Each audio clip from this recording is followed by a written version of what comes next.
मामा जी नागेंद्र दल उजाला जी के सादर प्रणाम करते हुए बड़ भैया पंकज लाल यादव जी सादर प्रणाम बा। गजेंद्र भैया के प्रणाम बा। हमारे गुरु कुलभूषण भैया, दीपू भैया, भिखारी भैया, राजन भैया के पूरा टीम। करीब 7-8 साल बाद मुलाकात भइल। इहे बेरा इहे समय मुलाकात भई रखे सारी लाल यादव जी के मंच पर। आई ज्यादा देर ना करते हुए सीधा सीधा सेवा मानी। उम्मीद बात सबके पसंद आई।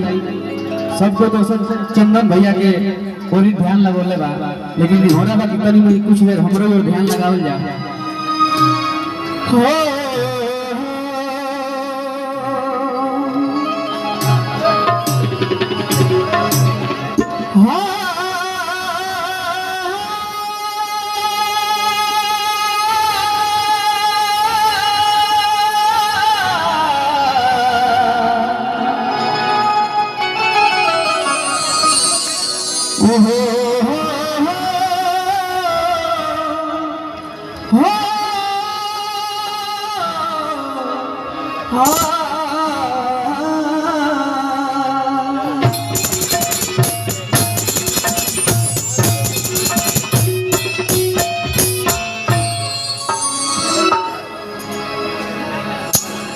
चूंकि सबके रंगीन मिजाज के जब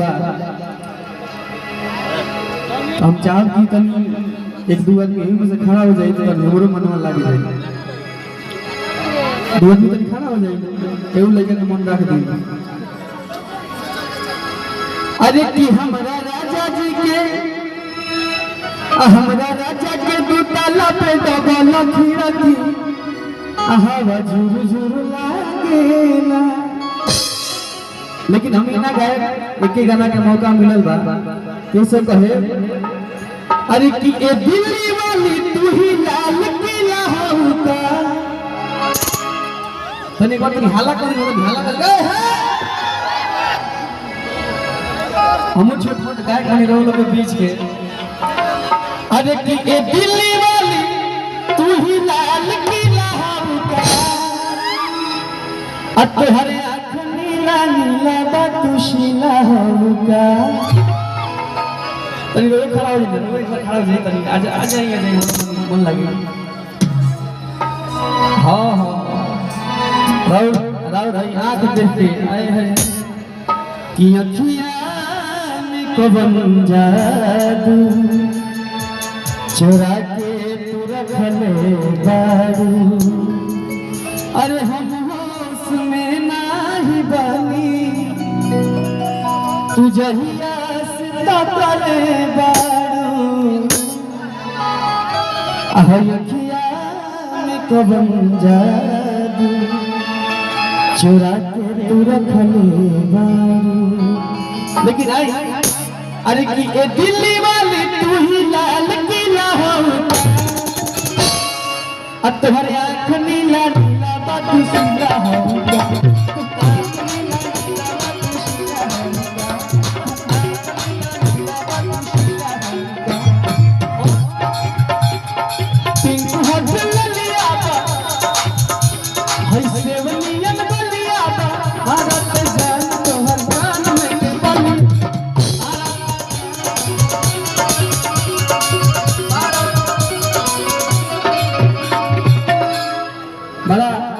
बड़ा अच्छा लगला जब राजन भैया ये सब लोग से संगत पावे।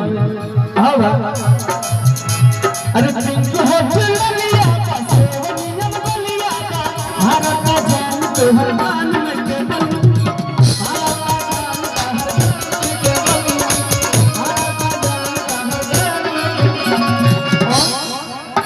अरे चावल सुबह के जेबी बलपति ना होता। तन बीच बीच में सब के हल्ला हो जाए तो बड़ा मजा लगी। काहे से कि हई जब आई गोर गोर से मेर गाल लगता फिर साल भर बाद लग जाए एनमी ऐसे। अरे कि चावल सुखा के तेलू गरम पति ना होता। हल्ला करके तो हर आँख नीला नीला बातुशीला।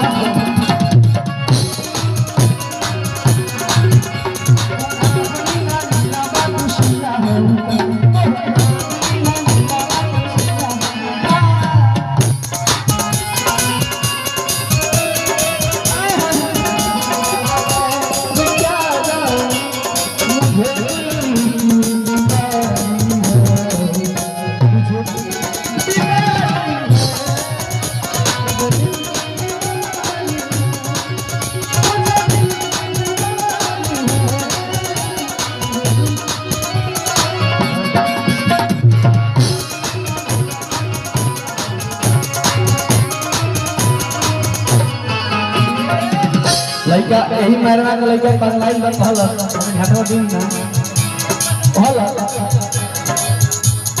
अरे की फेल कइलो मारे के हाय फिल्मी सितारे के ये लुटाई का बाती हो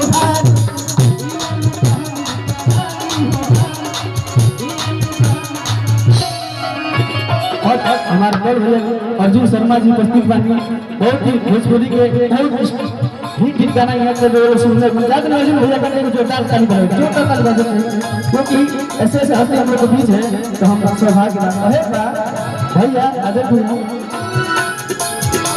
कि फेल कइलो मारो के सितारों के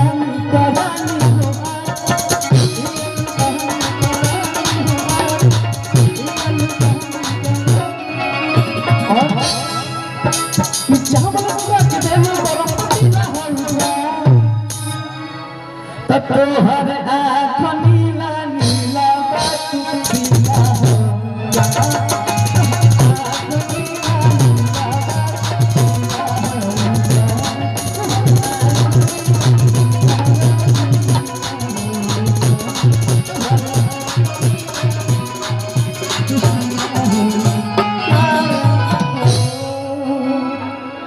अंत में जाते जाते ये हमारा मृत्युंजय भाई से अपने सेवा दिया जाए। हेलो